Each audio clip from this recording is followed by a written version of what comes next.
Hey everyone, hope you're doing great. Welcome back to my channel. In today's video, we'll dive into what if Deku died, but was reanimated. Smash that subscribe button, and be sure to peek at the description below. Let's begin. The unforeseen simulation joint was a cathedral of catastrophe, a sprawling monument to every disaster a hero might face. Under the dome of steel and glass, the artificial sunlight filtered down with a deceptive warmth, illuminating the distinct zones, the ruins, the landslide, the conflagration, the squall. It was designed to teach the next generation how to save lives. Today, however, it smelled of ozone, stagnant water, and fear. Izuku Midoriya stood near the edge of the central plaza's fountain, his green jumpsuit damp and clinging to his skin, his breath hitching in his chest. The water in the shipwreck zone had been freezing, but the chill settling in his marrow now had nothing to do with temperature. He watched, paralyzed, as the symbol of peace fought a war of attrition against a biological nightmare. "You can do it, All Might!" Mineta screamed from behind a concrete barrier, his voice cracking with desperate hope. "Beat him! Send him flying!" Ajritsuyu, crouching next to Mineta, didn't speak. Her wide, frog-like eyes were fixed on the battle, her usual stoicism replaced by a trembling uncertainty. Izuku didn't cheer. He couldn't. His eyes, green and sharp with analysis, were tracking the minute details that the others were missing due to the sheer spectacle of the brawl. He saw the way All Might's punches, blows that could usually change the weather, were sinking into the black, exposed muscle of the creature called Nomu with diminishing returns. He saw the steam rising off All Might's body, not just from exertion, but from the rapid evaporation of his time limit. He's over his limit, Izuku thought, the realization hitting him like a physical blow. He wasted his time resolving the incidents on the commute to school. He pushed past his buffer just to get through the door. And now he's fighting something designed specifically to kill him. Boom! A shockwave rattled Izuku's teeth. All Might had delivered a Carolina smash, a cross-chop meant to sever durability. The Noma didn't even flinch. It screeched, a sound like grinding metal and a dying bird, and retaliated. The creature's fist, as thick as a tree trunk, slammed into All Might's side. The symbol of peace coughed. It was a wet, heavy sound. A spray of blood misted the air, vivid red against the sterile white tiles of the plaza. "No," Izuku whispered. "He's fast." Aizawa's voice rasped from where he lay broken nearby. The Erasure hero was a ruin of broken limbs and bloodied bandages, his head lifted barely an inch off the ground. "Midoriya, get back. Stay back." But Izuku's feet were already itching. The familiar heat of One for All, the sacred torch passed down through 8 generations of heroes, buzzed beneath his skin.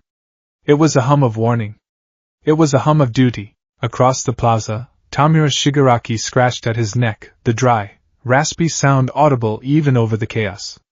"Cheater," the villain muttered, his voice dripping with petulant malice. "You're getting weaker, All Might. Sensei was right. You're just a fading ember." "I am not done," All Might roared. The number 1 hero planted his feet. The concrete beneath him pulverized into dust. He wound up for a flurry of blows, abandoning defense for pure, overwhelming offense. "Hey, villain! Have you ever heard these words?" All Might shouted, though his smile was strained, a grimace of pure exertion. "Go beyond. Plus. Ultra." Hundreds of punches were thrown in a single second. It was a blur of gold and violence. The air pressure alone sent the surrounding villains tumbling like ragdolls. The Noma was pushed back, its shock absorption overwhelmed by the sheer volume of kinetic energy. For a moment, it seemed like victory. For a moment, the students of Class 1A believed the day was saved. All Might delivered the final uppercut.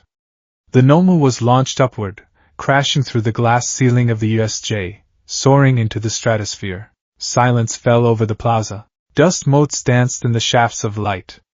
All Might stood hunched over, steam pouring off his massive frame. His signature smile was gone. His eyes were shadowed, the blue irises dim. He was trembling. Is it over?" Mineta wept, hugging his knees. Izuku didn't answer.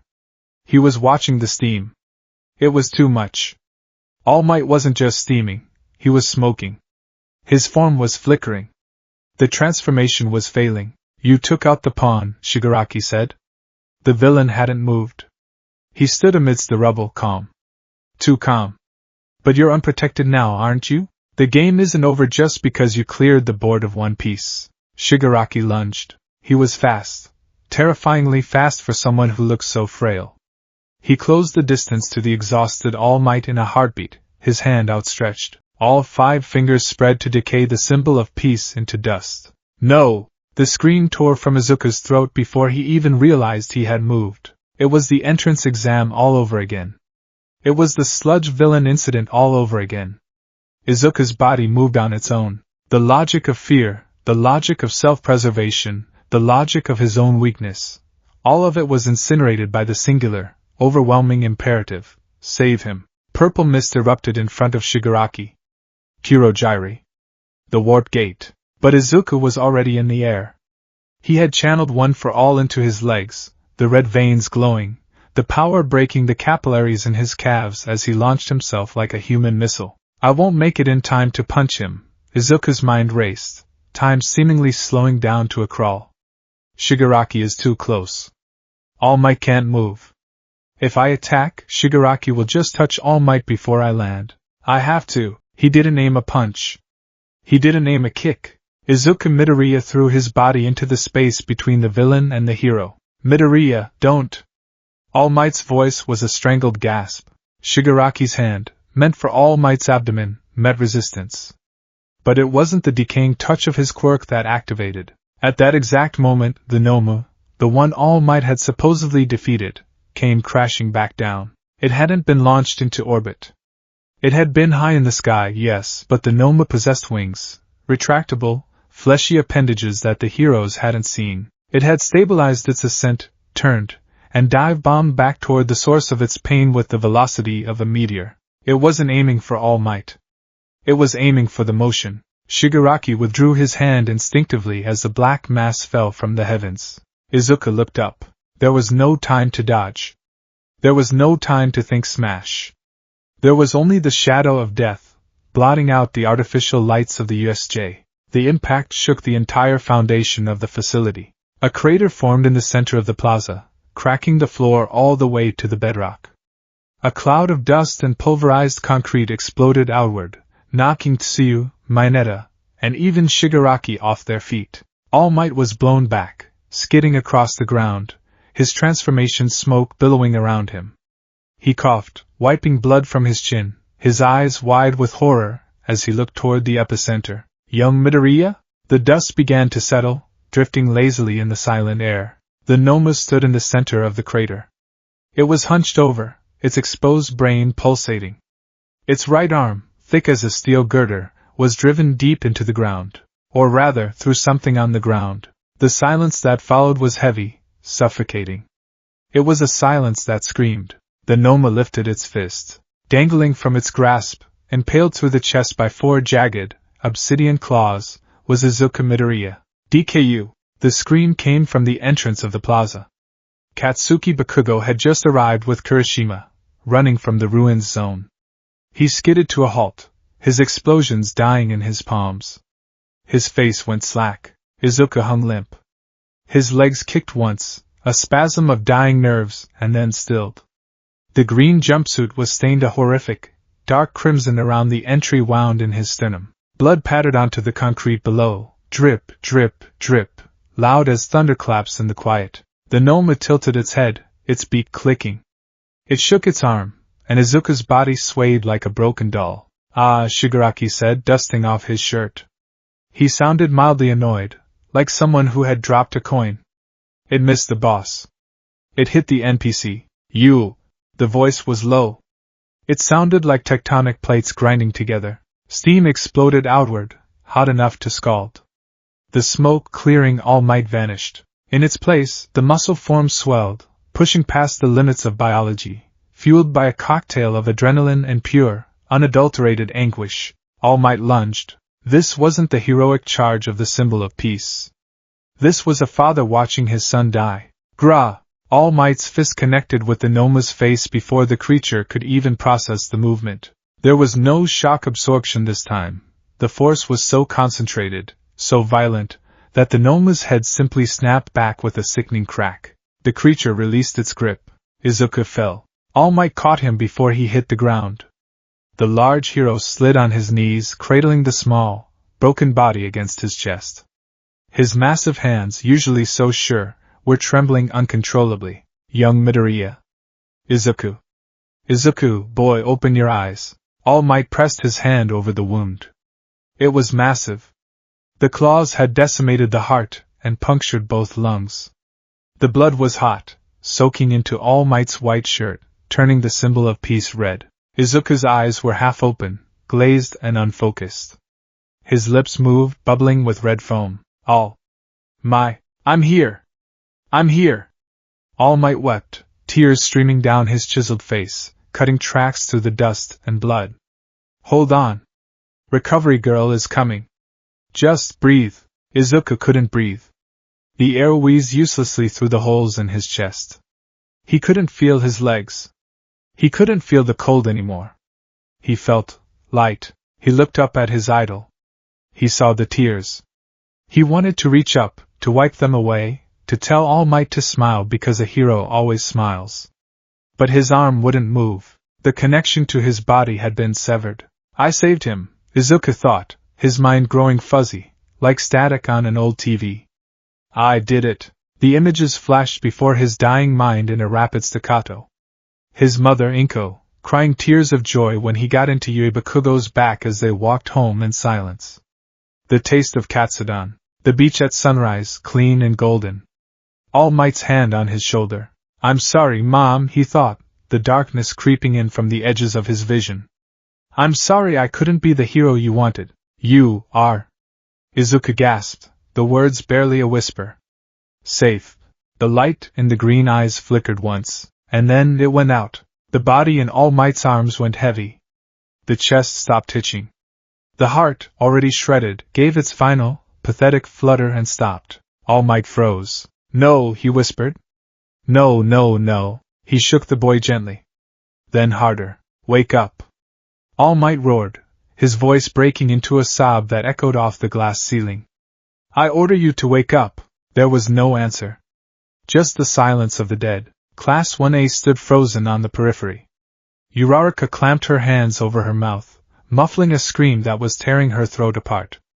Azure looked away, tears dripping from her chin. Kirishima fell to his knees, punching the ground. And Bakugo. Bakugo stood like a statue. He stared at the lifeless body of the nerd he had bullied, the boy he had told to take a swan dive off a roof. He stared at the blood pooling around All Might's knees. His brain refused to process the data. Deku can't die. He's a pebble. He's always there. He's always behind me. He can't just stop. Kurogyri, Shigaraki's voice cut through the morning like a knife. The villain was standing a safe distance away, rubbing his neck furiously. The Nomu is compromised. The brat ruined the timing. We leave. Wait, a voice spoke in Shigaraki's earpiece. It wasn't Kurogyri. It was a deep, resonant voice that sounded like old velvet and malice. Sensei. Master? Shigaraki whispered. The boy, all for one's voice came through the static. Do not leave him. He's dead, Shigaraki spat. He's trash. A broken toy. He possesses something interesting, all for one mused. Even through the audio feed, the hunger in his voice was palpable. I sensed a spark just before he died. A familiar spark. Bring the body, Tamura. Consider it raw material. The doctor has been asking for fresh samples. Shigaraki scowled, but he never disobeyed Sensei. Fine. Kurogyri. Grab the corpse. Understood. The mist expanded. All Might was still cradling Izuku, his head bowed, his body racked with sobs. He didn't see the warp gate opening beneath him until gravity shifted. What? All Might snapped his head up, eyes blazing with fury. He tried to jump away, to shield Izuku's body, but the warp gate was precise. It wasn't trying to take All Might. It was trying to separate them. A portal opened directly under Izuku's back. Another opened above All Might, dropping a slab of concrete from the ceiling ruins to force him to move. All Might smashed the concrete with a backhand, but the split second of distraction was enough. Izuku's body fell through the black void. No! Give him back! All Might lunged, his fingers brushing the fabric of Izuku's jumpsuit. He missed by a millimeter. The warp gate snapped shut. Izuku Midoriya vanished. Game over, Shigaraki said. He stepped backward into his own portal, his red eyes gleaming with a sick satisfaction. You lose, All Might. You couldn't save the students. You couldn't save the peace. You couldn't even save a single corpse for a funeral. Shigaraki, All Might unleashed a shockwave that shattered the windows of the USJ dome. He crossed the distance in zero time, his fist striking the spot where Shigaraki had been, but he hit nothing but air. The villains were gone. The wind from All Might's punch howled through the facility, swirling the dust and the scattered debris. Slowly, the wind died down. All Might stood alone in the center of the crater. His hands were covered in Izuku's blood. The ground where the boy had died was stained red. The doors to the USJ burst open. We're here! Ida Tenya shouted, leading the pro-heroes. All Might! We brought reinforcements. Eraserhead, barely conscious, lifted his head to look at the students. He saw the pro-heroes, Present Mike, Midnight, Snipe, rushing in. He saw the relief on their faces turn to confusion as they assessed the scene. They saw the defeated villains. They saw the unharmed, albeit traumatized, students. But then they looked at All Might. The symbol of peace had deflated. Steam poured off him in thick waves, revealing the skeletal, emaciated form of Toshinori Yagi. He fell to his knees, his bony hands clutching at the bloody pavement, his back heaving. A wail rose up from the group of students. It was Uraraka. She had collapsed, sobbing uncontrollably into Tsuyu's shoulder. Bakugo walked forward. His movements were stiff, robotic. He walked past the teachers, past his classmates, right up to the edge of the blood stain. He looked at the red puddle. He looked at All Might. Where is he? Bakugo asked. His voice was quiet, deadly calm. All Might didn't look up. He couldn't. Young Bakugo. Where is he? Bakugo screamed, explosions popping involuntarily in his palms, tears finally bursting from his eyes. Where is the nerd? Where did you put him? They took him, All Might whispered, his voice shattered. They took everything. The silence returned to the USJ, heavier than before. It wasn't the silence of anticipation, or the silence of fear. It was the silence of a world where the sun had just gone out. Later, the police lights flashed rhythmically against the rain that had started to fall, washing the exterior of the UA facility. Ambulances were loading the injured. Aizawa was being carted off, unconscious. 13 was stabilized. Detective Tsukachi Naomasa stood under an umbrella, his fedora pulled low. He was writing in his notebook, but his hand was shaking. He had just taken the statements from the students. Subject, Midoriya Izuku. Status, deceased. Location of remains, unknown / in villain custody. He closed the notebook. He felt sick. In all his years on the force, he had seen tragedy. But this, a student dying to save the #1 hero? And then having his body stolen? It was a nightmare scenario. He looked over at the ambulance where All Might, in his true form, sat on the bumper, a blanket draped over his shoulders. He looked small. Smaller than Naomasa had ever seen him. Toshinori, Naomasa said softly, approaching his friend. All Might didn't respond. He was staring at his hands. They had been wiped clean of blood by the paramedics, but he was still rubbing them, as if trying to scrub away a stain that wasn't there. We have an APB out on the warp quirk user, Naomasa said. We'll find him. We'll bring Midoriya home so his family can. He trailed off. So his family can bury him. The words felt too cruel to say. I felt it, Toshinori whispered. Felt what? The fire. Toshinori clutched his chest, right over his scar. One for all, it's gone, Naomasa. I felt the connection sever when his heart stopped. The torch has been extinguished. Naomasa's eyes widened. You mean, it's over, Toshinori said, tears dripping onto his knees. The power. The hope. It died with him. I am the last embers of a dying fire, and I just watched the future burn out in my arms. Unknown location. Dr. Garaki's laboratory. The air was sterile, cold, and smelled of formaldehyde. The hum of machinery was the only sound in the dark, cavernous room lined with tanks. Inside the tanks, creatures floated, brains exposed, limbs twisted, eyes dead. A warp gate opened in the center of the room. Shigaraki stepped out, looking disgusted.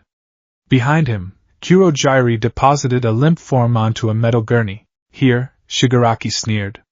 You're trash, Doctor. Dr. Kurogyri spun around in his chair, his goggles gleaming in the low light. He rolled closer, his grin widening as he looked at the boy on the table. Trash? Garaki cackled. He reached out a gloved hand, tracing the Y-incision scar that would soon be made on the boy's chest. He placed a stethoscope on the silent heart. Oh no, Tamura. Not trash. The monitor on the wall beside the table sprang to life, displaying the lingering bioelectric readings of the body. It wasn't a flat line. It was a chaotic, static mess of energy that refused to dissipate. Master said he sensed a spark, Garaki muttered, his eyes glued to the data stream. And he was right. Look at this cellular resilience. The body is dead, yes, somatic death is confirmed. But the cells? They are vibrating. Is it a quirk? Shigaraki asked, bored. It is power, Garaki whispered. He looked at the dead face of Izuku Midoriya. He held a power far too great for this vessel, and it killed him. But the power, it doesn't want to leave, it's clinging to the meat. Garaki pulled a lever. The table tilted, sliding Izuku's body into an empty, fluid-filled cylinder. What are you going to do? Shigaraki asked. Master wants the quirk, Garaki said, typing furiously on a console. Green liquid began to fill the tank, submerging the boy's face. Izuku's hair floated like seaweed.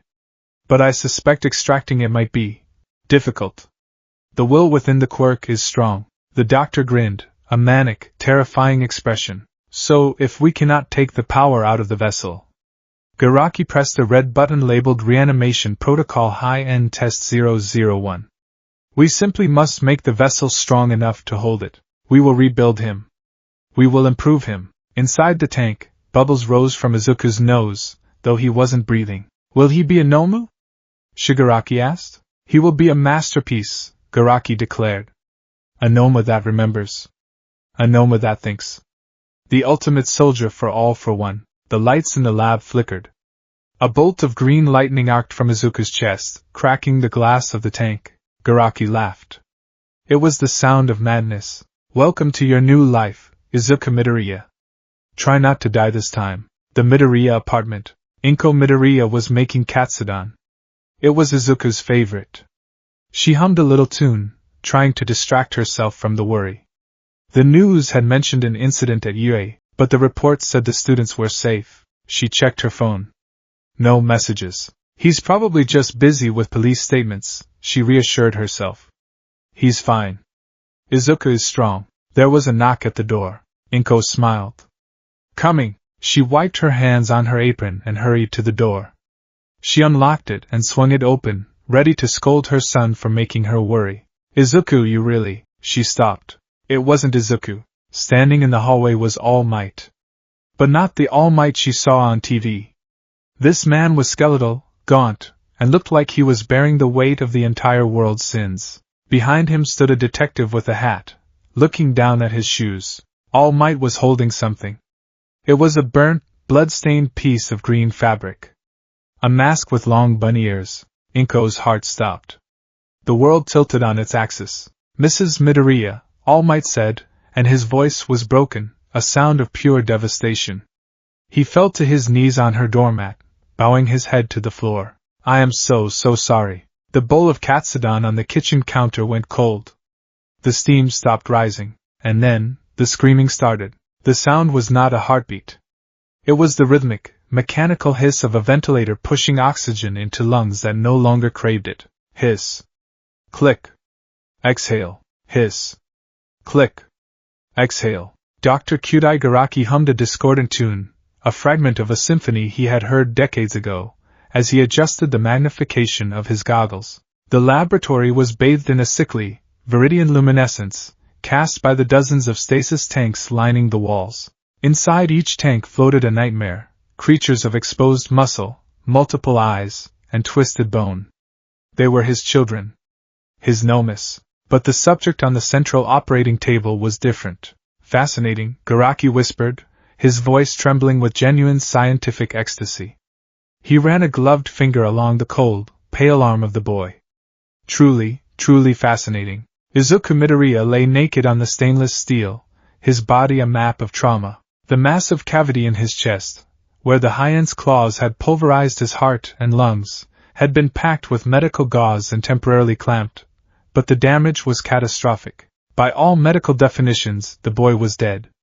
Somatic death had occurred hours ago. Rigor mortis should have been setting in, stiffening the limbs, locking the joints, but the flesh remained supple. Cold, yes. Dead, yes. But pliable. Temperature is matching the room, Garaki muttered, speaking into a dictaphone hovering near his mouth. Subject, Midoriya Izuku. Time of death, approximately 4 hours ago. No pulse, no brain activity on the standard EEG. And yet, he picked up a scalpel and made a shallow incision on the boy's forearm. There was no blood flow. The heart wasn't pumping, so there was no pressure to push the crimson fluid out.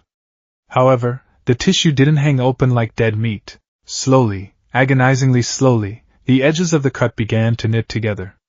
Gray tendrils of cellular matter reached across the gap, pulling the skin tight until only a faint white line remained. Cellular regeneration persists post-mortem, Garaki cackled, dropping the scalpel into a metal tray with a clang.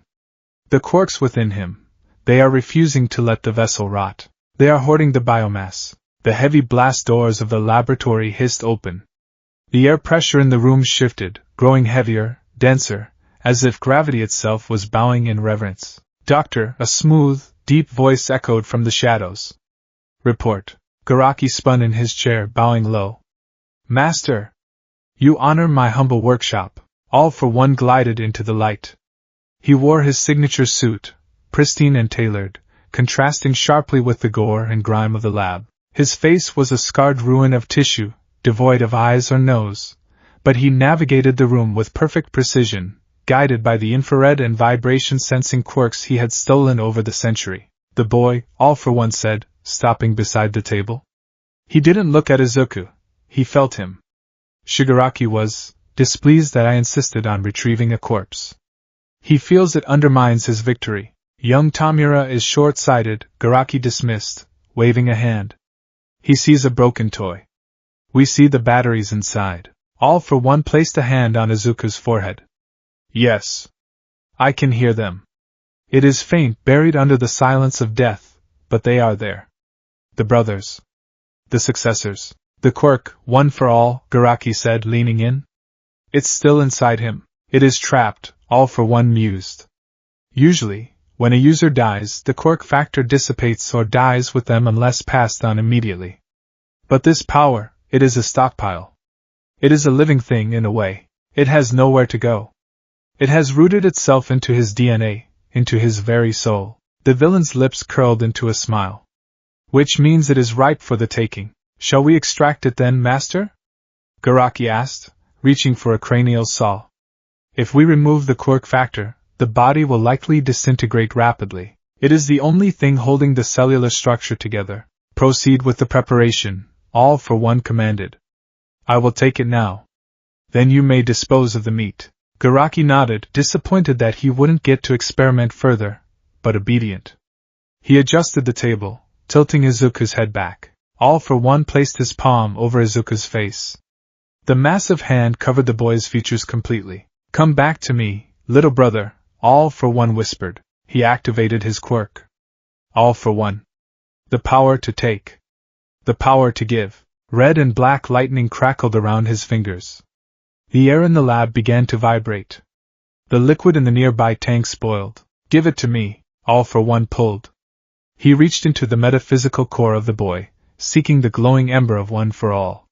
He found it deep within the darkness, a shining, brilliant star of accumulation. He grabbed it, and then the corpse screamed. It wasn't a sound from the vocal cords. Izuku's mouth remained slack, his lungs motionless. The scream was psychic, a blast of pure will that shattered the glass of 3 nearby specimen jars. No! All for One flinched. Inside the void of the transfer, All for One didn't see a helpless boy. He saw them. 8 figures rose from the boy's dead chest like specters. Nana Shimura, her face twisted in rage. The bald user with the black whip, cracking it like a lash. And behind them all, the frail, sickly form of his own younger brother. You cannot have him, the vestiges roared in unison. You are dead. All for One shouted, pouring more power into the extraction. You are echoes. You have no power here. He pulled harder. The red lightning turned violent, arcing wildly, scorching the metal table. Suddenly, a 9th figure appeared in the vision. It was blurry, indistinct, Izuku Midoriya. But he wasn't the timid boy. He was a creature of shadow and green sparks, his eyes hollowed out. The shadow Izuku grabbed All for One's intrusive mental hand and bit down. Crack. Gah! All for One recoiled physically, stumbling back 2 steps. He clutched his hand. Smoke was rising from his palm. There were no physical bite marks, but the quirk factor in his hand felt bruised. Garaki stared, his mouth agape. Master? What happened? It refused, All for One hissed, staring at the motionless body. The will of the predecessors has merged with the boy's will to save. They have locked the door from the inside. If I try to force it out, the quirk will self-destruct and take the boy, and potentially me, with it. Incredible, Garaki breathed. To deny the demon lord himself, even in death. All for One composed himself, straightening his tie. His aura cooled, but the intrigue in his voice deepened. He is dead yet he fights. He has no heart yet he bites. All for One laughed, a low, rumbling sound. Very well. If the power wishes to stay in the vessel so badly, let it stay. He turned to the doctor. Change of plans, doctor. Do not dispose of the meat. Garaki's eyes lit up behind his goggles. Master, if I cannot take the power out, All for One said, gesturing to the corpse, then we will simply own the container. Make him ours. If One for All refuses to leave, then we will turn One for All into a weapon for the League. You want me to fix him? No, All for One said coldly. Fixing implies returning him to what he was. I want you to evolve him. He is dead, doctor. He feels no pain. He has no limits. The inhibitors of the human brain are gone. Use that. Garaki grabbed his data pad, his fingers flying across the screen. I have the high-end regeneration quirk I was saving for the Hood project. I have a muscle augmentation quirk from that underground fighter, and I have the durability quirk from the Gigantomachia tests. Give him everything, All for One commanded, turning to leave. Make him a king among Nomus. And doctor? Yes, master? Make sure he remembers who killed him. Rage is a potent fuel. The procedure, day 1. The surgery began not with a scalpel, but with a chainsaw. To access the ruined thoracic cavity and repair the structural damage, Garaki had to cut through the sternum. The noise was deafening in the tiled room. Bone dust sprayed into the air, coating Garaki's apron in a fine white powder. Ribs 3, 4, and 5 are pulverized, Garaki noted into the recorder. Removing them. Replacements will be synthetic carbon fiber weave. Much stronger. He reached into the chest cavity. He pulled out the shredded remains of the heart. It was a useless lump of meat now. He tossed it into a biowaste bin with a wet slap. Subject requires a new engine, Garaki muttered. He didn't give Izuku a human heart. That would be too fragile. Instead, Garaki went to the cryogenic freezer and retrieved an organ that looked more like a turbine than a heart. It was dark purple, pulsating slowly on its own. It was a cultivated organ, grown from the cells of a regeneration-type villain and enhanced with Noma bioengineering. Implanting the core, Garaki said. He shoved the new organ into Izuku's chest. He began to stitch the veins and arteries, his hands moving with a blur of speed. The connections were made. He applied a jolt of electricity. Th thump. The body on the table jolted. Th thump. It was a slow, heavy beat. It didn't sound like a human heart. It sounded like a war drum. Circulation restored, Garaki grinned. Now, the cocktail. He wheeled over and forced stand loaded with glowing liquids. Green for regeneration. Black for durability. Red for aggression. He inserted the needles directly into Izuku's neck, right into the jugular. Drink up, my boy. The procedure, day 14. The body was changing. Izuku Midoriya no longer looked like the boy who had attended UA High. He lay in a bath of nutrient fluid, tubes running into his skull, chest, and arms. His skin had lost all pigment. It was a dull, deathly gray, smooth and cold like polished stone. The freckles on his cheeks had faded, swallowed by the pallor. Across his chest, a jagged, Y-shaped scar ran from his shoulders down to his navel, the stitching thick and black. It was the mark of his autopsy, the mark of his rebirth. Garaki stood over him with a drill. The brain is the tricky part, Garaki murmured to his assistant, a small, floating robot. If we destroy the frontal lobe, he becomes a mindless drone like the USJ Nomu. Useful, but boring. Master wants a soldier who can think. Strategy requires intellect. He positioned the drill over Izuku's temple. We must bypass the trauma centers. Erase the fear. Amplify the obedience. The drill word. Inside the dead boy's mind, deep within the subconscious, something screamed. The void. Izuku was floating in an ocean of ink. It was cold here. So cold. He couldn't feel his fingers. He couldn't feel his toes. He tried to open his eyes, but the darkness was heavy, pressing down on his eyelids like lead weights. Am I dead? The thought floated by him, detached, like a bubble. Yes. I think so. The Nomu, the claws. All Might screaming. He felt a pang of sadness, but it was distant. Like remembering a sad movie he saw years ago. I'm sorry, Mom. I'm sorry, All Might. He began to sink. The ink entered his mouth, tasting of iron and ash. It was peaceful. He could just sleep. He could just let go. Don't you dare. The voice was sharp. A woman's voice. Izuku's mental eyes snapped open. He wasn't in the ink anymore. He was standing on a beach. But the sand was black dust, and the ocean was blood. The sky was a swirling vortex of green and purple storms. Standing before him was a woman with dark hair and a cape that fluttered in the non-existent wind. Nana Shimura. Nana? Izuku's voice echoed weirdly. It sounded like two voices speaking at once, his own, and something guttural. You have to hold on, kid, Nana said, her face grim. She walked over and grabbed his shoulders. Her hands were warm. They are trying to wash you away. Who? The man in the chair. The doctor, a man said. Izuku turned to see the first user, All for One's brother. He looked translucent, flickering like a dying candle. He is rewriting your brain, Izuku. He is trying to turn you into a monster. I died, Izuku stammered, looking at his hands. In this mindscape, his hands were gray. I can't go back. My heart stopped. Your heart stopped, the first user agreed. But we didn't. One for All is keeping the pilot light on. We are burning our own essence to keep your consciousness from fading into the void. Suddenly, the ground shook. Giant, metallic drills pierced the sky of the mindscape, tearing through the clouds. They weren't physical drills, they were concepts. Obedience. Kill. All Might is false. The words rained down like black sludge, landing on Izuku's skin, burning him. It hurts.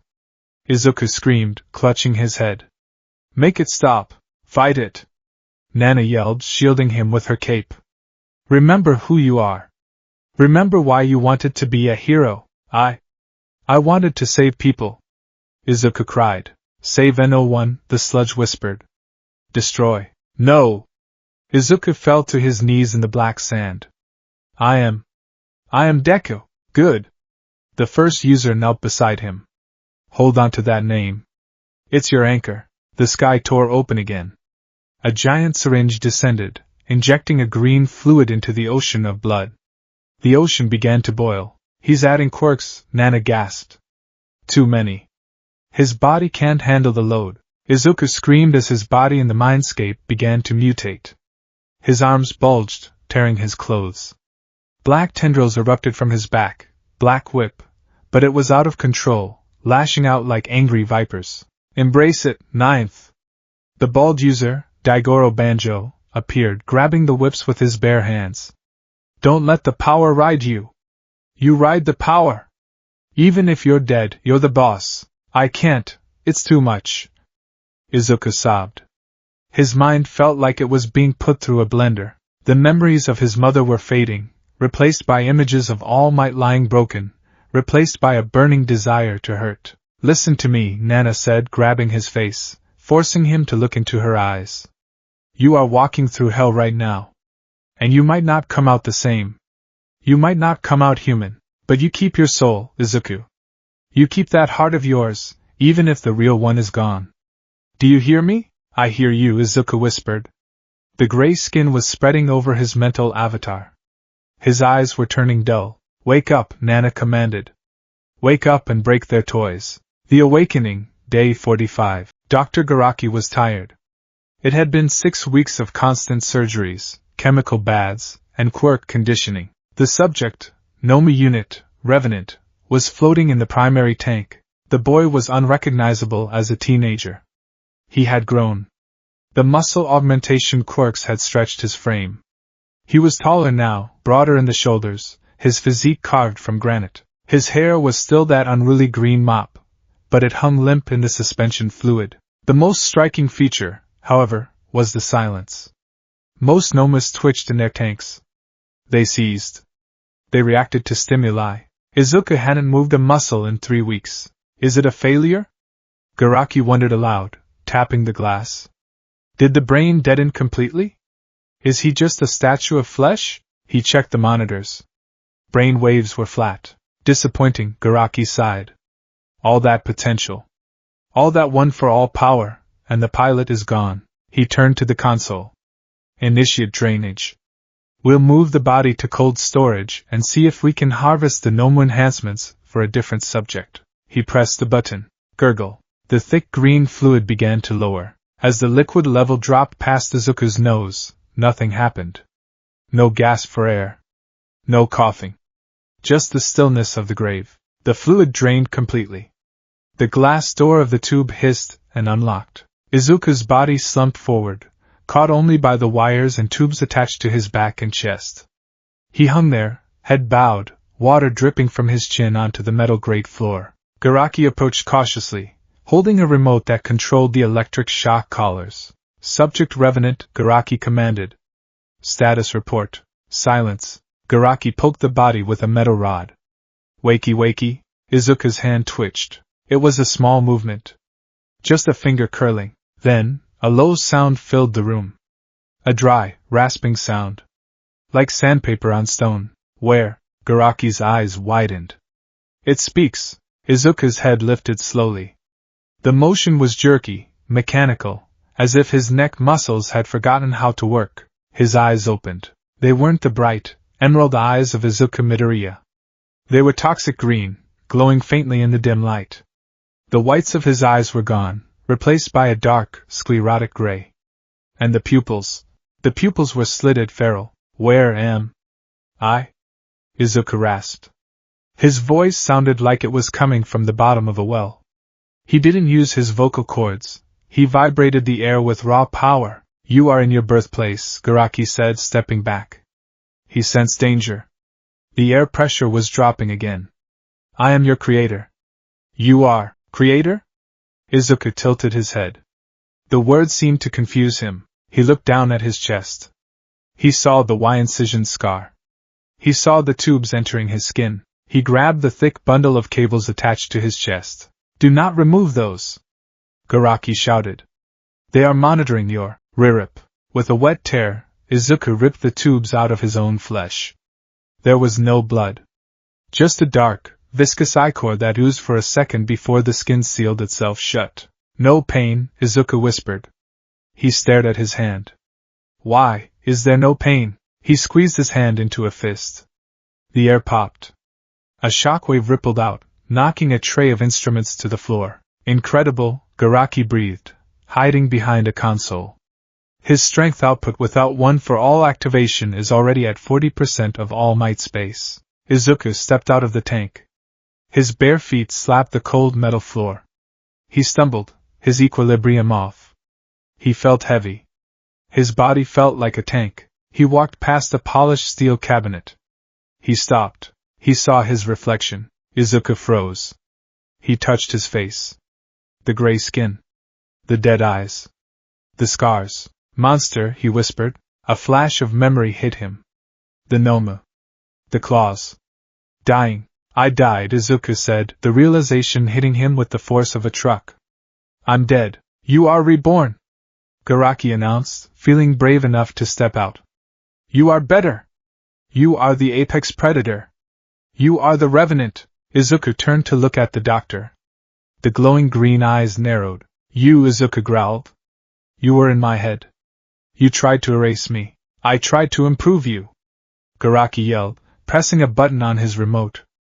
Compliance protocol, activate. A high-voltage shock surged through the collar around Izuku's neck. It was enough electricity to kill an elephant. Izuku didn't even blink. He reached up, grabbed the metal collar, and crushed it. The metal crumpled like paper. He tore it off and dropped it. That tickled, Izuku said. The voice was getting stronger. Less raspy. More angry. Impossible, Garaki gasped. Your pain receptors should still register shock as a deterrent. I told you, Izuku said, taking a step toward the doctor. I don't feel anything. Garaki panicked. He slammed a big red button on the wall. Security. Subject breach. Release the lower tiers. The doors to the side chambers opened. 4 Nomas shambled out. These were the white ones, mid-tier. Strong, but mindless. They screeched, eyes locking onto the intruder. Subdue him, Garaki ordered, sprinting for the exit. The Nomas charged. Izuku watched them come. Time seemed to slow down. He could see the fibers of their muscles twitching. He could calculate their trajectory. Analyze, his brain whispered. Enemy 1, right hook. Enemy 2, lunge.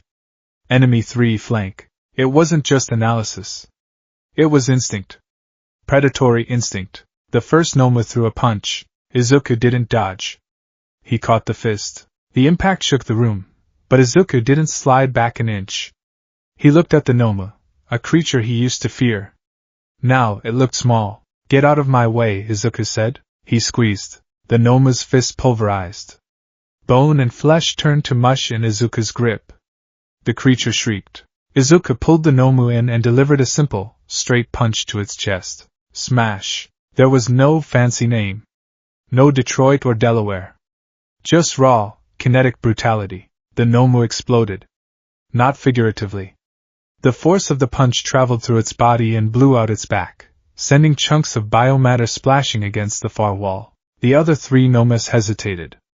Even without brains, their survival instincts flared. Izuku looked at his fist. It was smoking. The skin on his knuckles had peeled back, revealing white bone. But as he watched, the gray skin flowed over the bone like water, sealing the wound in seconds. Regeneration, Izuku noted dully. Super strength. Durability. He looked up at the remaining monsters. I really am a Nomu. Something inside him broke then. A dam of grief and rage. If he was a monster, then he would act like one. He moved. He was a blur of gray and green. He decapitated the second Nomu with a roundhouse kick that moved faster than sound. He grabbed the third by the neck and slammed it into the floor so hard the metal plating buckled, crushing the creature's skull. The fourth one tried to run. Black tendrils erupted from Izuku's back. Black whip. But they weren't the rope-like energy strands he had briefly manifested before dying.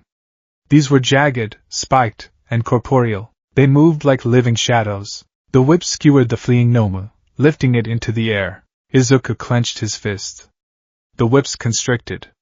The Nomu was torn apart. Silence returned to the lab. Izuku stood amidst the carnage, covered in purple and black blood. He felt nothing. No revulsion. No triumph. Just cold. He turned to the door where Garaki had fled. Doctor, Izuku whispered. He walked to the heavy blast doors. They were locked. Reinforced steel, 10 inches thick. Izuku placed his hands on the metal. He channeled one for all. Red veins appeared on his gray skin, glowing brightly. The room began to shake. Green lightning arced off his body, thrashing the equipment. One for all, he murmured. Full cowl. 100%. Except it wasn't 100%. With his new body, engineered to hold power, reinforced with carbon fiber bones and shock absorption quirks, the limiter was gone. He pushed. The steel groaned. It shrieked. And then it tore. Izuku ripped the blast doors off their hinges and threw them down the hallway.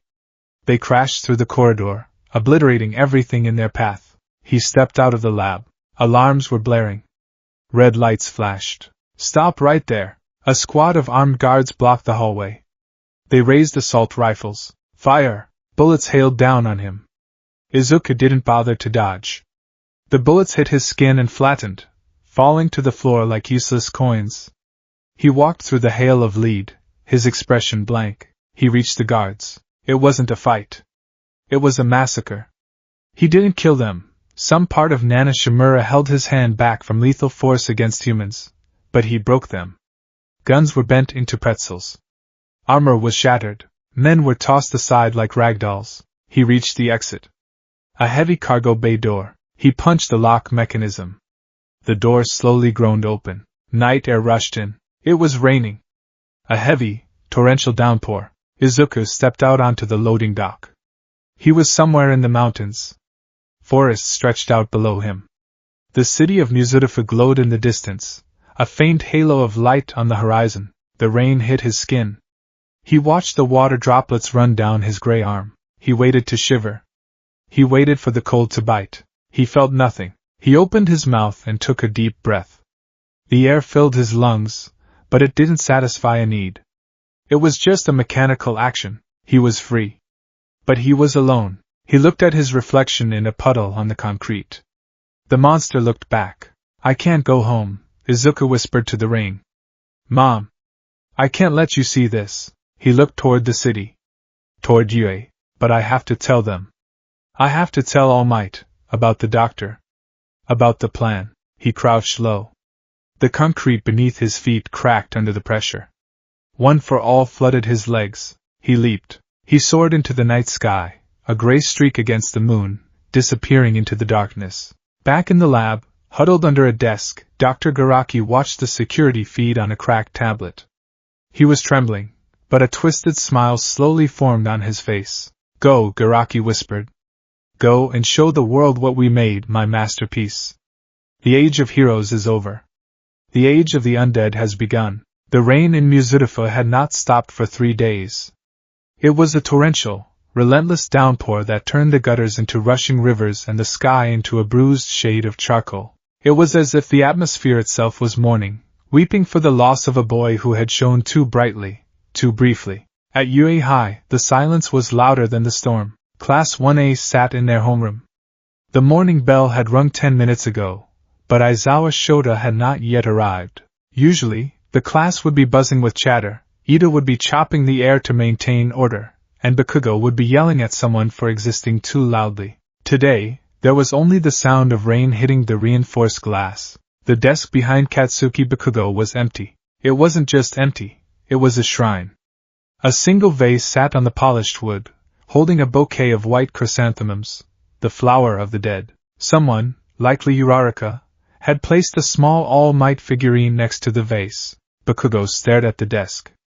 He hadn't turned around in his seat, but he could feel the void behind him. It was a gravitational singularity, sucking the air out of the room, pulling at the back of his neck. He's gone. The thought repeated in Bakugo's mind, a broken record skipping on a scratch of guilt. The nerd is gone. The pebble. The Deku. Bakugo looked down at his hands. His palms were sweating, the nitroglycerin accumulating, but there were no sparks. He felt cold. He remembered the last thing he had truly said to Izuku, not shouted in battle, but said with malice in a middle school classroom. If you want a quirk so bad, there's a quick way to do it. Take a swan dive off the roof and pray for a quirk in your next life. Bakugo's stomach churned. Bile rose in his throat. He didn't dive off a roof, Bakugo's mind whispered, treacherous and cruel. He dove in front of a monster. He died saving the symbol of peace. And you? You were just watching. Bakugo? The voice was soft, hesitant. It was Kirishima. Bakugo didn't look up. What? You haven't eaten lunch in 3 days, man, Kirishima said, placing a hand on Bakugo's shoulder. You gotta keep your strength up. Midoriya wouldn't want. Don't, Bakugo growled. The sound was low, dangerous, but it lacked his usual explosive heat. It was just hollow. Don't say his name, Katsuki, Kirishima pressed, dropping the hero name. It's not your fault. Bakugo slammed his hands onto his desk. The sound made half the class jump. Uraraka flinched, her eyes red-rimmed and puffy. Ashido looked away. Shut up! Bakugo hissed, his voice trembling. You don't know anything. Just shut up. The door to the classroom slid open. Aizawa Shoda entered. He looked worse than usual. One of his arms was in a sling, his face was covered in bandages from the USJ attack, and he walked with a slight limp. But it was his eyes that were truly damaged. They were bloodshot, sunken pits of exhaustion. He walked to the podium. He didn't tell them to quiet down. They were already silent. Take your seats, Aizawa rasped. Kirishima squeezed Bakugo's shoulder one last time before returning to his desk. Aizawa looked at the empty chair. He lingered on it for a second, his expression unreadable, before turning to the class. The police investigation is ongoing, Aizawa said. He didn't need to specify which investigation. They are tracking the League's warp signatures. We have pro-heroes scouring every warehouse district in the prefecture. Have they found him? Ajiri asked, her voice wobbling. Have they found his body, Kero? Aizawa gripped the podium. Not yet. A sob broke out from the back of the room. It was Hagakure. Her uniform was shaking. We will find him, Aizawa said, though his voice lacked conviction. We will bring him home to his mother. That is the priority. He picked up a stack of papers. However, Aizawa continued, his tone hardening, forcing the professionalism to the surface. The world does not stop spinning. Villains do not stop plotting. You are hero students. You have experienced trauma that most pros don't see in their entire careers. But you must move forward. He tossed the papers onto the front desks. The sports festival is in 2 weeks. The class stared at him in disbelief. The sports festival?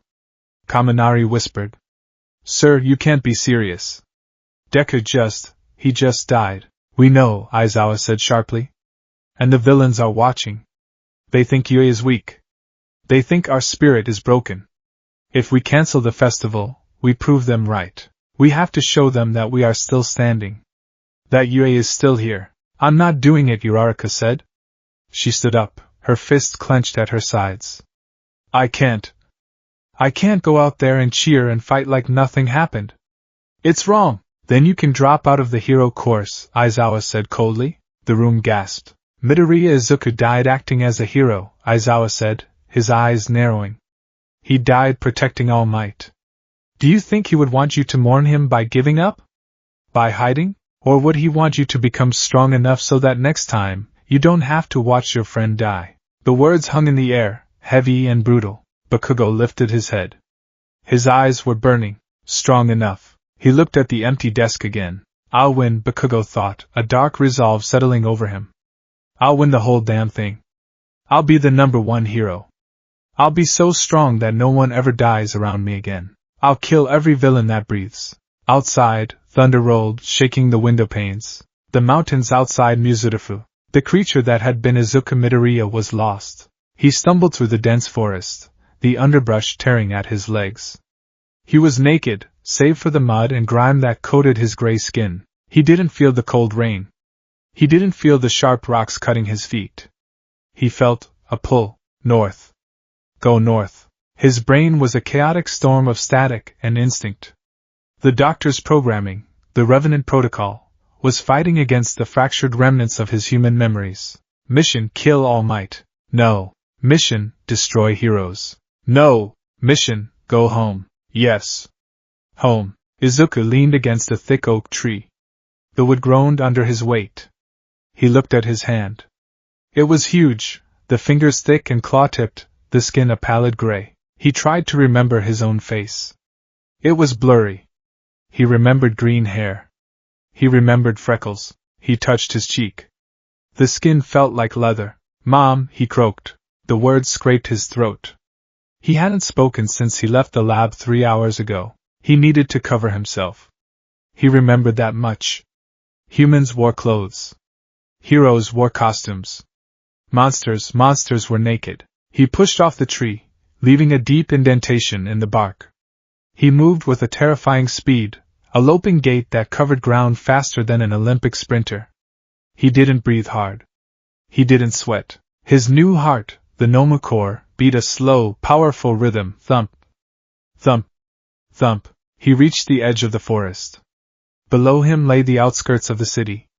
He saw a small house with a backyard.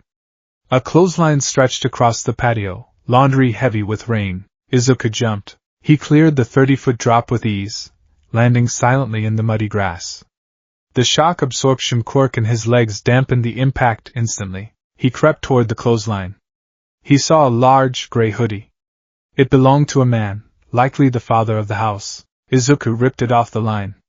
He struggled to put it on. His shoulders were too broad, his arms too thick. The fabric tore at the seams, straining against his bulk, but he managed to pull it down. He pulled the hood up, shadowing his face. He looked at the sliding glass door of the house. Inside, a family was eating dinner. A warm yellow light bathed the room. A father, a mother, a little girl. They were laughing. Izuku watched them. A pang of hunger hit him, not for food. For that. For the warmth. His stomach growled, but it was a lie. He didn't need food anymore. The doctor had said he was solar-powered, kinetic-powered, rage-powered. But the memory of Katsudon made his mouth water. He turned away. He couldn't go in there. He would scare them. Monster, his mind whispered. He jumped the fence, landing on the concrete sidewalk. He began to walk. He kept his head down, the hood obscuring his glowing green eyes. He stuck to the shadows, avoiding the streetlights. A police car drove by slowly. Izuku froze, merging with the darkness of an alleyway. The cruiser passed. Police are friends, Izuku thought. Police will shoot, the instinct countered. Police work for heroes. Heroes let you die. Shut up, Izuku whispered to the voice in his head. He recognized this street. He had walked it 1,000 times. The convenience store on the corner. The park where he used to practice taking notes on hero fights. He was close. His pace quickened. He ignored the red lights. He walked through a metal railing, bending the bars without breaking stride, not realizing he had done it until he heard the screech of metal behind him. He was losing control of his strength. It was bubbling under his skin, itching to be released. He reached the apartment complex. It looked the same. The beige bricks, the metal stairs. But it felt different. It felt like a memory from another life. He walked up the stairs. Clang. Clang. Clang. His footsteps were heavy. He reached the door. Number 204. The nameplate said Midoriya. Izuku stood there for a long time. Rainwater dripped from his hood, pooling on the welcome mat. He raised his hand. It was shaking. Not from fear, but from the sheer effort of restraining his power so he wouldn't shatter the door. He knocked. Knock. Knock. Inside apartment 204. Inko Midoriya was sitting on the floor of the living room. The apartment was dark, illuminated only by the streetlights filtering through the rain-streaked windows. The air was stale. She was surrounded by boxes. Mitsuki Bakugo had come over yesterday. She had tried to be helpful. Inko, you can't just leave his room like that. It's not healthy. Let's pack some things away. Just for now, Inko had agreed, because she didn't have the energy to argue. But after Mitsuki left, Inko had just sat there, staring at the boxes. Box 1, hero notebooks. Box 2, action figures. Box 3, clothes. She picked up a notebook. Hero analysis for the future. Number 13. It was charred and water damaged. Bakugo had thrown this one out a window months ago, Izuku had told her. He had fished it out of a koi pond. She hugged the notebook to her chest, rocking back and forth. Izuku, she whispered. My baby. My sweet baby. The tears had run dry hours ago. Now there was just a dull, aching void in her chest. A mother wasn't supposed to outlive her child. It was against the laws of nature. She blamed herself. She had apologized to him for being quirkless. She had discouraged him. And when he finally got a quirk, when he finally smiled that bright, confident smile, she had let him go to a school that got him killed. I should have kept him here, Inko thought. I should have locked the door. Knock. Knock. Inko froze. She looked at the door. It was late. Past midnight. Who would be visiting? Maybe it was Mitsuki again. Or the police? Maybe they found him. Maybe they found his body. The thought made her nauseous, but she forced herself to stand. She smoothed down her wrinkled apron. She wiped her face, though it didn't help much. She walked to the door. Her hand hovered over the lock. Who is it? She called out, her voice raspy. Silence. Mitsuki? No answer. Just a heavy, wet breathing on the other side. Inko frowned. She stepped closer and looked through the peephole. It was dark in the hallway, the light bulb having burned out days ago. She could only see a silhouette. A large, bulky figure in a gray hoodie. It was too big to be Mitsuki. Too big to be a policeman. Fear spiked in her chest. Please go away, Inko said, her voice trembling. I'm calling the police. Mom. The word was barely audible. It was a gargle.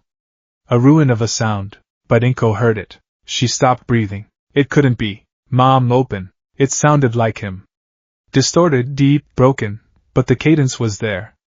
The desperate pleading tone was there. Inko's hands shook violently. She unlocked the deadbolt. Click. She unlocked the chain. Clatter. She grabbed the handle. Don't do it, a rational part of her brain screamed. It's a trick. It's a villain. Izuku is dead. All Might saw him die. But hope is a cruel and powerful thing. Inko swung the door open. The figure stood in the doorway, filling the frame. He was massive. He was soaking wet. The hoodie obscured his face. Can I come in? The figure asked.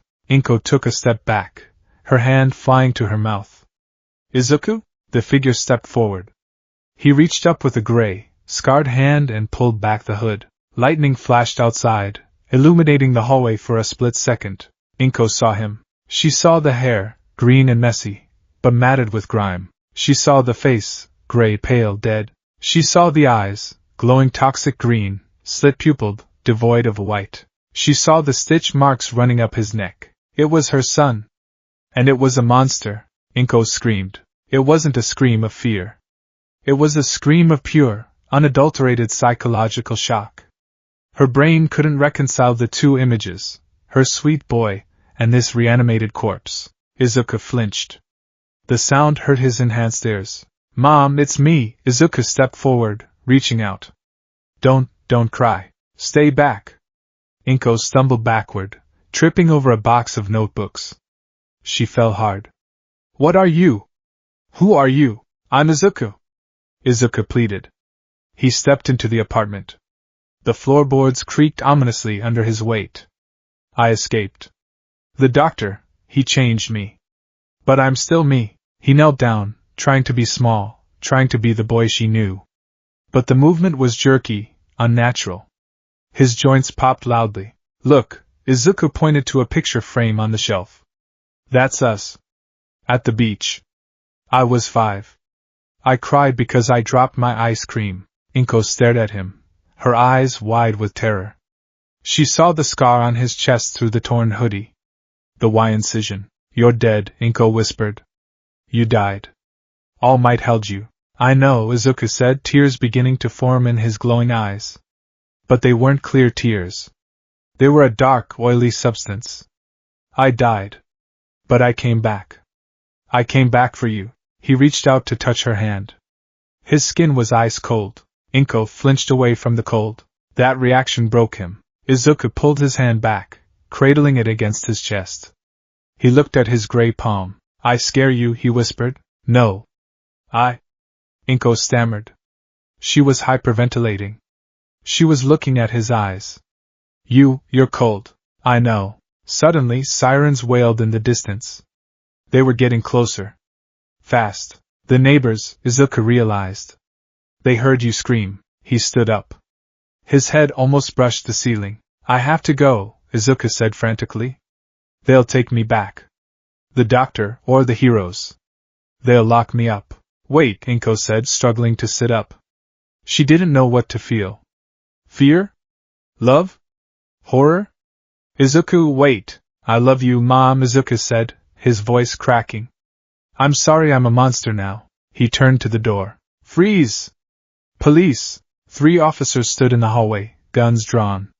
They had rushed up the stairs. "Step away from the civilian!" the lead officer shouted. He saw the gray skin, the size, the glowing eyes. "Villain identified.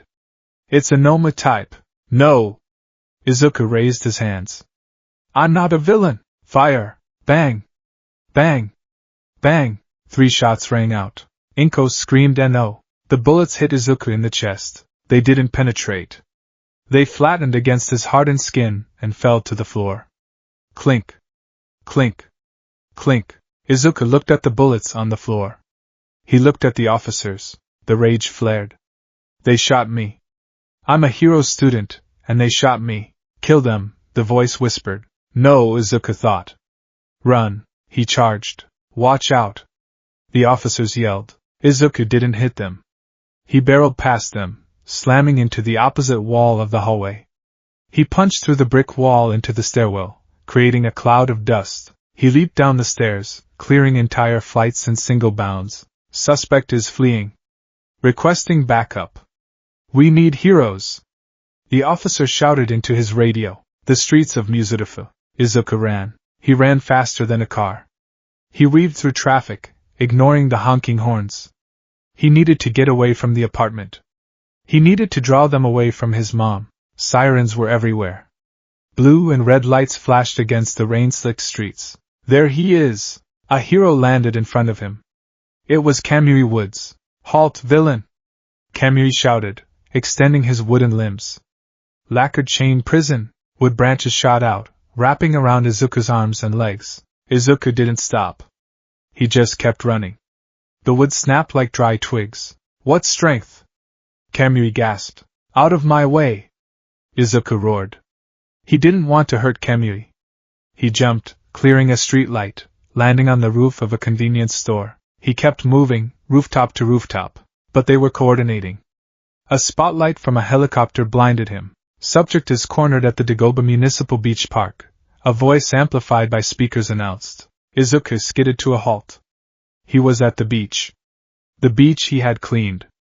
The piles of trash were gone, replaced by clean sand, but it was muddy now from the storm.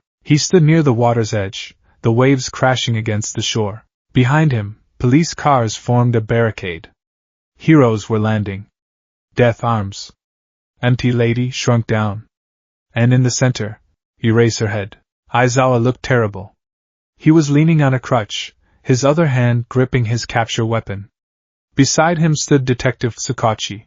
"It matches the description," Tsukachi said, holding his gun. "Gray skin. Regeneration. It's the one that escaped the lab." "Is it a Nomu?" Aizawa asked, his eyes narrowing. "Likely. But, it's wearing a hoodie." Izuku turned around. He pulled the hood down. The spotlight hit his face. Aizawa froze. Death Arms gasped. "Midoriya?" Aizawa whispered. The heroes lowered their weapons slightly, confusion rippling through the ranks. "Sensei," Izuku rasped. He held his hands up. "Please. Don't shoot. It's a trick," Death Arms shouted. "It's a clone. Or a shapeshifter. Midoriya is dead." "I am dead," Izuku said, his voice carrying over the wind. "But I'm here." "Midoriya," Aizawa stepped forward, limping past the barricade. "If that is you, step forward." "Surrender." "I can't," Izuku said. "If I surrender, they'll dissect me. The commission, they won't see a student. They'll see a weapon." "I won't let them," Aizawa said. "I promise." "You can't stop them," Izuku shook his head. "I saw what the doctor did. I saw what they do to people like me." "Problem child." Aizawa's hair began to float. His eyes glowed red. "Don't make me do this." "Eraserhead, wait!" Tsukachi yelled, but Aizawa activated his quirk. Erasure. He locked his gaze on Izuku. Usually, when Aizawa erased a mutant quirk or an emitter quirk, the effects were instant.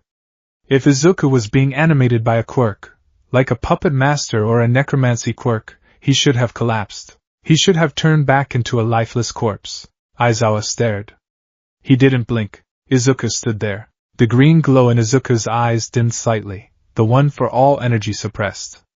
The black whips that were threatening to manifest receded, but Izuku didn't fall. He stood tall, the rain washing over his gray skin. He breathed, or mocked the action of breathing.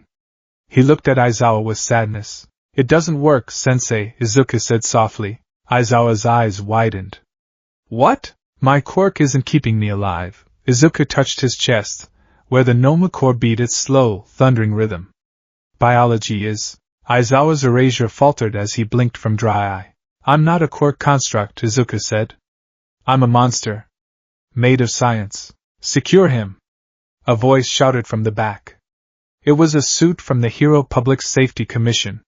Use the heavy restraints. Troops with capture nets and shock batons moved in.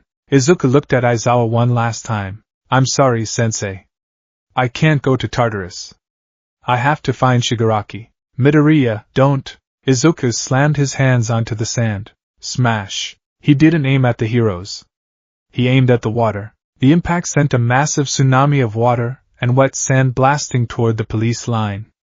It was a wall of mud. Shields! Kamui shouted. While the heroes were blinded by the spray, Izuku turned. He looked at the dark ocean. He dived in. He didn't need to breathe. He sank like a stone, running along the bottom of the bay, disappearing into the murky depths where no spotlight could follow. On the beach, Aizawa stood drenched in mud and rain. He stared at the spot where his student had vanished. He's alive, Aizawa whispered to Tsukachi. Technically, Tsukachi said, holstering his gun, his face pale. His heart. Aizawa, I have a lie detector quirk. When he spoke, it registered as truth. But I couldn't hear a heartbeat. Not a human one.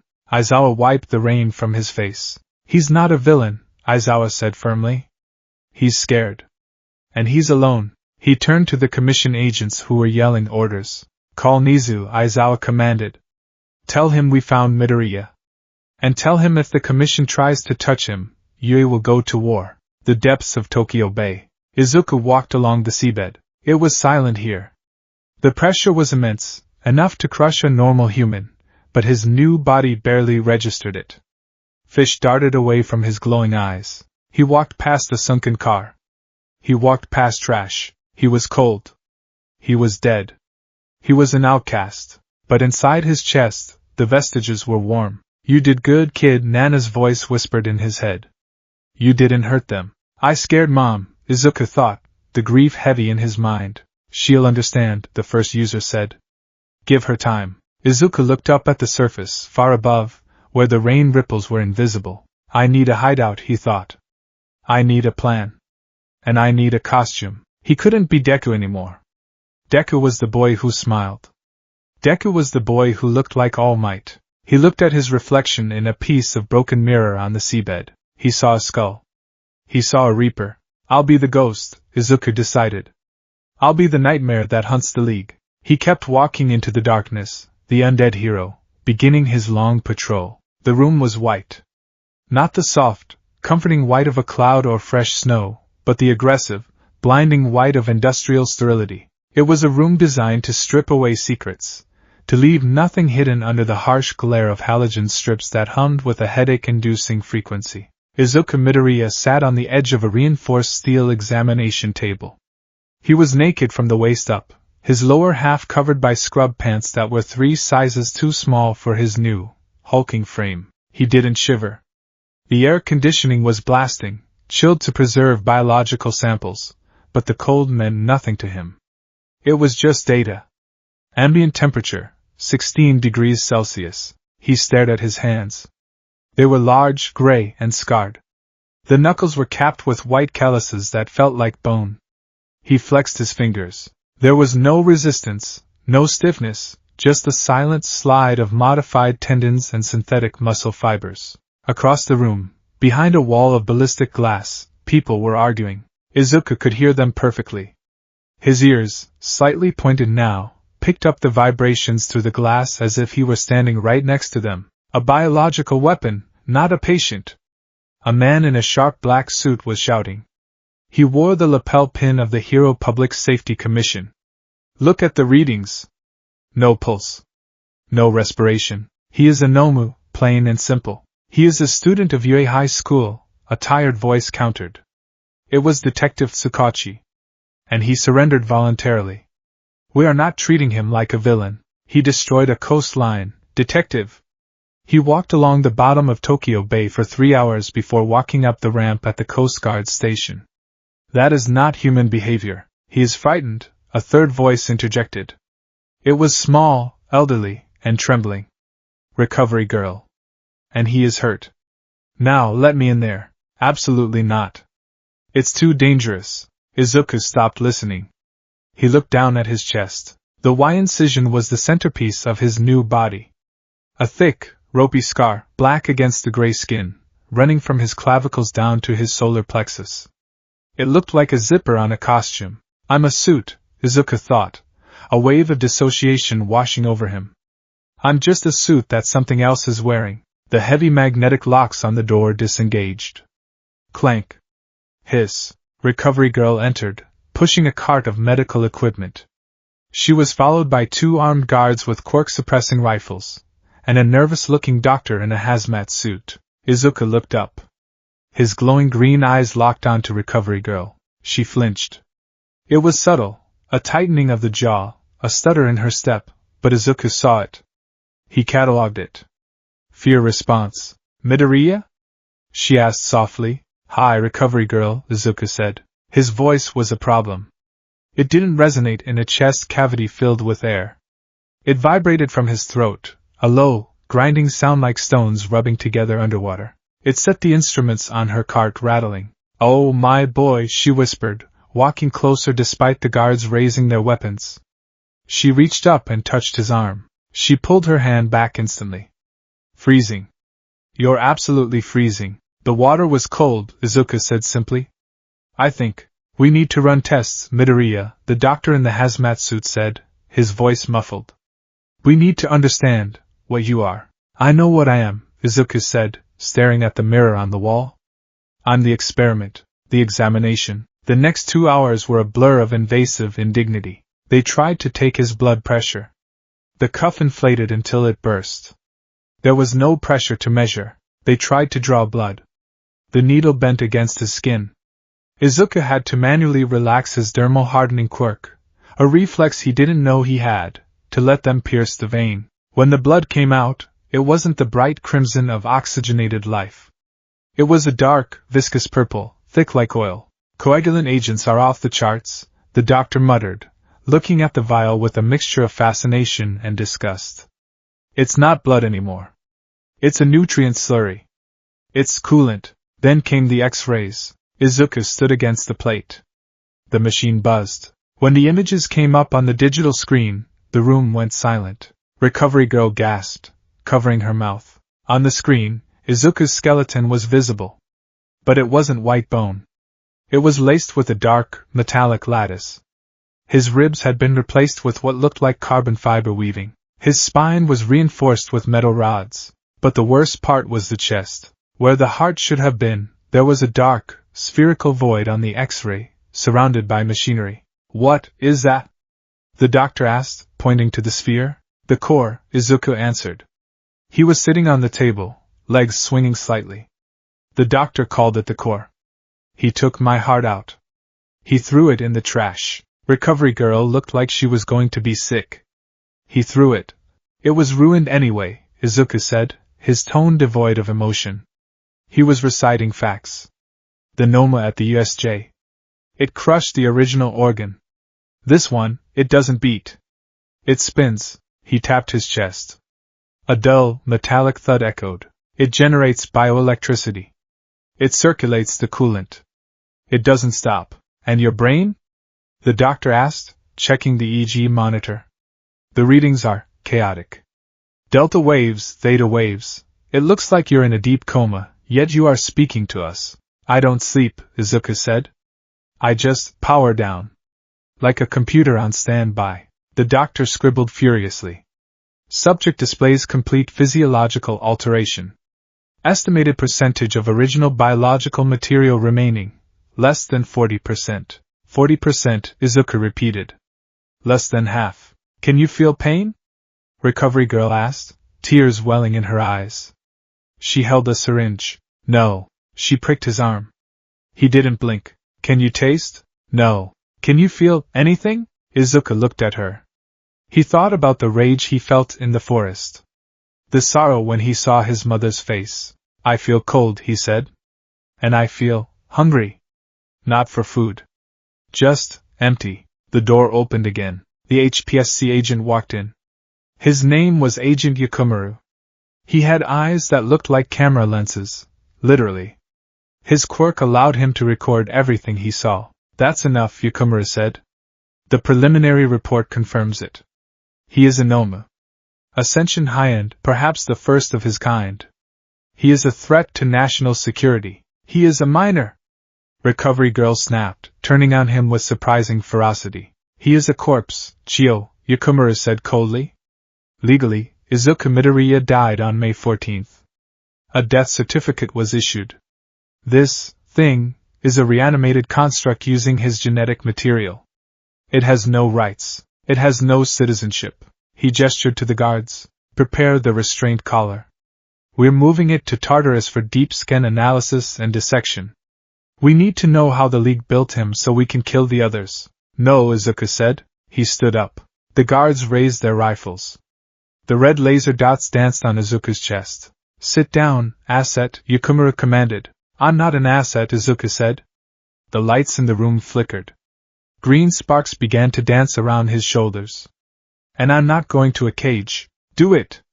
Yakumaru shouted. One of the guards fired a taser round.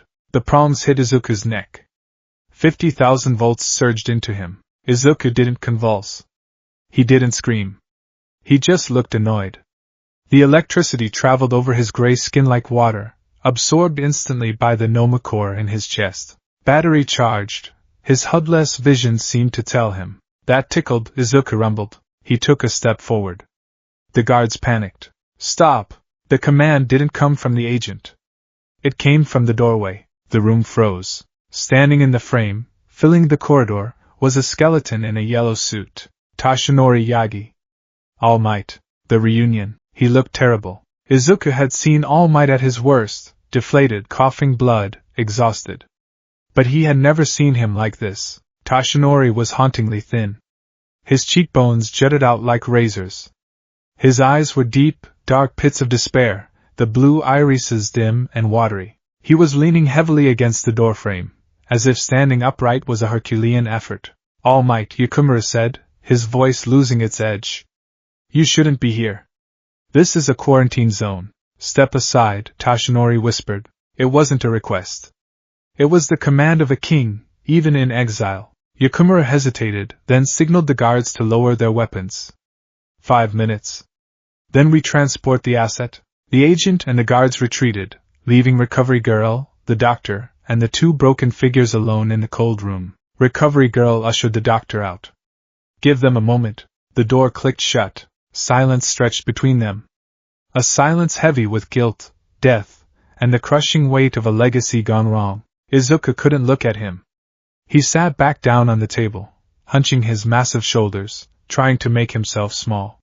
He pulled his legs up, wrapping his gray arms around his knees. Don't look at me, Izuku whispered. The vibration of his voice cracked the sterility of the room. Tashinori walked forward. His footsteps were shuffling, weak. He stopped in front of the table. Young Midoriya. Izuku squeezed his eyes shut. I'm sorry. I'm sorry I jumped in. I'm sorry I messed up your fight. I'm sorry I let them take me. Look at me, Tashinori begged, his voice breaking. Slowly Izuku lifted his head. He opened his eyes. Tashinori stared into the toxic green glow. He looked at the gray skin, the scars, the inhuman machinery of the boy's body. He didn't see a monster. He saw the boy who had grabbed his leg and asked if he could be a hero. He saw the boy who had cleaned a beach. He saw the boy who had run into the sludge to save a bully. Tashinori fell to his knees. He didn't care about the dignity of the symbol of peace. He collapsed onto the cold tile floor, bowing his head until it touched Izuku's bare, gray foot. I am the one who is sorry, Tashinori sobbed. The sound was raw, ugly. I was too slow. I was too weak. I watched you die, my boy. I watched the light go out of your eyes, and I couldn't stop it. All Might, please get up, Izuku said, panic rising in his chest. He reached out to help, but stopped. I'll hurt you. I'm too strong now. I can't control it. I don't care, Toshinori wept. He reached up and grabbed Izuku's large, cold hand. He pressed it against his own forehead. I don't care if you break my hand. Just tell me it's you. Tell me you're in there. Contact. The moment skin touched skin, the one for all quirk resonated. It wasn't the golden, warm hum of the past. It was a turbulent, stormy connection. In the vestige world, Toshinori's consciousness was yanked into the void. He stood in the dark mist. But he wasn't alone. Nana Shimura was there. She was crying, but she was smiling. Toshi, she said. Master? Toshinori gasped. He's here, Nana said, pointing. In the center of the void, chained down by black iron weights, but glowing with a fierce, defiant light, was the soul of Izuku Midoriya. It was battered. It was scarred. But it was him. I'm still here, All Might. The soul Izuku shouted, fighting against the chains of the Noma programming. I'm not leaving. Back in the hospital room, Toshinori gasped, snapping back to reality. He looked up at Izuku with wide, tear-filled eyes. You're there, Toshinori whispered. You're fighting it. Every second, Izuku admitted, his voice hollow. There is a voice in my head. It tells me to kill. It tells me to destroy. It tells me that you are false. And what do you tell it? Izuku looked at his idol. His face, incapable of a normal smile due to the stiffness of his skin, twitched into a grimace that was meant to be reassuring. I tell it to shut up. Because I am here. Toshinori let out a wet, strangled laugh. He squeezed Izuku's hand. Yes. You are here. The door slammed open. Agent Yakumura returned, looking impatient. Time is up. The transport is ready. Toshinori stood up. He wiped the tears from his face. He drew himself up to his full height. He was skeletal, yes. He was powerless, yes. But in that moment, the shadow of All Might loomed larger than life. He is not going anywhere, Toshinori said. His voice was low, but it carried the weight of a thunderclap. This is not your call, All Might, Yakumura sneered. He is dangerous property. He is my student. Toshinori roared, startling the guards. And he is under my protection. Your protection? Yakumura laughed. You can't even protect yourself anymore, Yagi. You're retired. You're done. Step aside, or we will arrest you for obstruction of justice. You will have to arrest me as well then. A new voice piped up. From the ventilation duct in the ceiling, a small, white bear mouse dog creature dropped down, landing gracefully on the floor. He adjusted his suit and tie. Principal Nizu. The verdict. Principal Nizu, Yakumura scowled. I should have known. Good evening, Agent, Nizu chirped, though his black eyes were hard as flint. I couldn't help but overhear your fascinating interpretation of the law. Property? A corpse? How medieval. It is accurate, Yakumura argued. The boy is legally dead. Actually, Nizu pulled a tablet from his pocket. According to the Quirk Registration Act, Section 4, Paragraph 2, any individual manifesting a quirk, or quirk-like ability who retains higher cognitive function and self-identity is entitled to provisional human rights, regardless of biological status. It was a law passed 20 years ago to protect mutation types who looked less than human. That doesn't apply to reanimated tissue, it applies to sentient beings, Nizu countered. I just had a lovely chat with Detective Tsukauchi. His quirk confirms that Midoriya Izuku identifies as himself, possesses his memories, and has no intention of harming civilians. Therefore, he is a citizen. He is a bomb waiting to go off. Yakumura pointed at Izuku. Look at him. He's a Haya Nomu. He is a victim of kidnapping and torture, Nizu corrected sharply. And he is a student of Yue High. Which means he falls under my jurisdiction. The Commission will not allow this. The Commission, Nizu said, his voice dropping an octave, is currently trying to sweep the USJ incident under the rug. Imagine the headlines if I were to leak that the Commission is trying to dissect the student who died saving All Might. Imagine the public outcry. Heroes Society cannibalizes its own martyrs. It has a ring to it, don't you think? Yakumura paled. He looked at the camera lens in Nizu's hand. You wouldn't. I am a rat, Agent, Nizu smiled, showing sharp teeth. I thrive in the sewers of bureaucracy. Try me. Yakumura ground his teeth. He looked at the hulking gray figure on the table, then at the defiant skeleton, and finally at the sadistic rodent. Fine, Yakumura spat. But he is placed under house arrest. Yue is responsible for him. If he kills one person, if he loses control once, we drop a tactical nuke on your precious school. Do you understand? Crystal clear, Nisa said cheerfully. Yakumura turned on his heel. Pack it up. We're leaving. The guards lowered their weapons and filed out. The tension in the room snapped. Izuku let out a long breath, a gust of air he didn't need. He slumped forward. Thank you, he rasped. Don't thank me yet, Mr. Midoriya, Nisa said, climbing up onto the table to sit beside him. Your life is going to be very difficult from now on. You cannot go home to your mother. Not yet. It's too dangerous for her. I know, Izuku said, looking at his hands.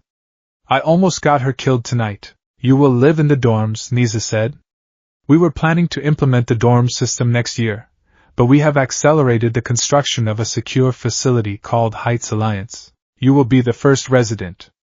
We will outfit a room with reinforced walls and suppression systems. A cage, Izuku said. A sanctuary, Nisa corrected. Until you learn to control your new strength. Tashinori placed a hand on Izuku's shoulder. I will stay with you. I have much time on my hands now. Izuku looked up at his teacher. For the first time since waking up in the lab, the green glow in his eyes softened. Okay, Izuku whispered, seeing the mirror. Before leaving the hospital, Izuku asked for a moment alone in the bathroom. He stood in front of the sink. The fluorescent light buzzed. He looked at the mirror. The face staring back was a stranger. The jaw was square and heavy. The skin was the color of ash. The eyes were radioactive. He opened his mouth. He saw teeth that were slightly too sharp, too white. He touched the Y incision on his chest. I am Izuku Midoriya, he told himself. You are the Revenant, the voice in the back of his mind whispered. Izuku smashed the mirror. His fist went through the glass and the drywall behind it. He didn't feel pain. He just felt the vibration of the impact. He pulled his hand back. Shards of glass were embedded in his knuckles. As he watched, his skin rippled, pushing the glass out, sealing the holes shut. I am Izuku Midoriya, he repeated, his voice sounding like grinding gears. He turned and walked out to where All Might was waiting. The arrival. The drive to Yui was silent. They used a heavily tinted van. When they arrived at the campus, it was dawn. The rain had finally stopped. A weak, gray light was filtering through the clouds. Nisa led them not to the main building, but to a construction site near the wooded area of the campus. A single building was finished, a concrete block that looked more like a bunker than a dorm. We have outfitted the basement for you, Nisa explained. It has titanium-reinforced walls and independent power grids. They walked inside. The smell of fresh paint and cement. They went down the elevator. The room was large but stark. A heavy bed frame bolted to the floor. A steel desk. No windows. It's nice, Izuku lied. Get some rest, young Midoriya, All Might said. We will discuss everything tomorrow. The other teachers need to be briefed. All Might? Yes? Can you? Izuku hesitated. Can you lock the door from the outside? Please? All Might's face crumbled for a second, but he nodded. If it makes you feel safer. It does. All Might and Nisa left. The heavy steel door slid shut. Clang. Hiss. The magnetic locks engaged. Izuku was alone. He sat on the bed. The mattress was stiff. He lay back and stared at the ceiling. He closed his eyes, trying to sleep. But sleep didn't come. His brain just kept running diagnostics. System check. Core stability 98%. Threat assessment 0. Hunger rising. He sat up. He wasn't hungry for food. He had tried to eat a protein bar on the ride over, but it had tasted like drywall and turned to ash in his mouth. He needed something else. He looked at the electrical outlet on the wall. He felt a pull. A craving. He walked over to the outlet. He hesitated, then reached out and stuck 2 fingers into the socket. Zap. Japanese standard voltage flowed into him. It wasn't painful. It was delicious. It was warm. It tasted like vanilla and ozone. He drained the current. The lights in the room dimmed for a second. Izuku pulled his fingers away, looking guilty. I really am a monster, he whispered. He curled up in the corner of the room, far away from the bed, pulling his knees to his chest. He didn't sleep. He just watched the red light of the security camera blinking in the corner. Blink, blink, blink. He waited for the morning. He waited for the sun he could no longer feel.